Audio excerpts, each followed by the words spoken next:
Habari. Jina langu ni Tobieta Makafu, afisa uhusiano mwandamizi kutoka Mamlaka ya Udhibiti wa Huduma za Nishati na Maji. Napenda kuchukua fursa hii kuwakaribisha wananchi wote ambao watatembelea maonesho ya biashara ya kimataifa ya 50 yanayofanyika katika viwanja vya Mwalimu Julius Nyerere Sabasaba, kutembelea banda la EWURA. EWURA tumeshiriki katika maonesho haya ya biashara ya kimataifa ya Sabasaba.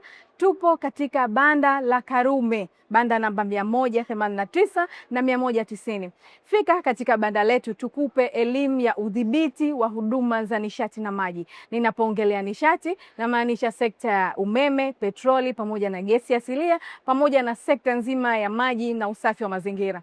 Niwakaribishe mafundi umeme wote ambao mpaka sasa hawana leseni ya ufungaji wa mifumo ya umeme. Wafike katika banda letu hapa Sabasaba ili tuweze kuwapa utaratibu wa namna wataweza kupata leseni ya ufungaji wa mifumo ya umeme na waweze kufanya kazi kwa mujibu wa sheria.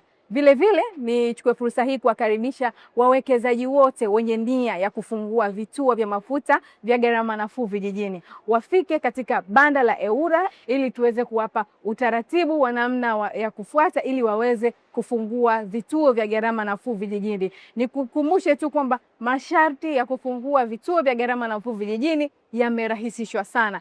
Niwakaribishe wananchi wote wenye malalamiko kwenda kwa watu wa huduma zinazodhibitiwa. EWURA tuko kwa ajili ya kupokea malalamiko hayo, malalamiko ambayo umewasilisha kwenda kwa mtu wa huduma na hujapata mwafaka, hujaridhika na utatuzi uliopewa na mtu wa huduma wa umeme, petroli, gesi asilia au maji. Fika katika banda la EWURA tukupe fomu maalum ama tukuelekeze namna utakavyoweza kuwasilisha lalamiko lako EWURA na sisi tuweze kulifanyia kazi ili uweze kuridhika na huduma ambayo unapewa na watu wa huduma.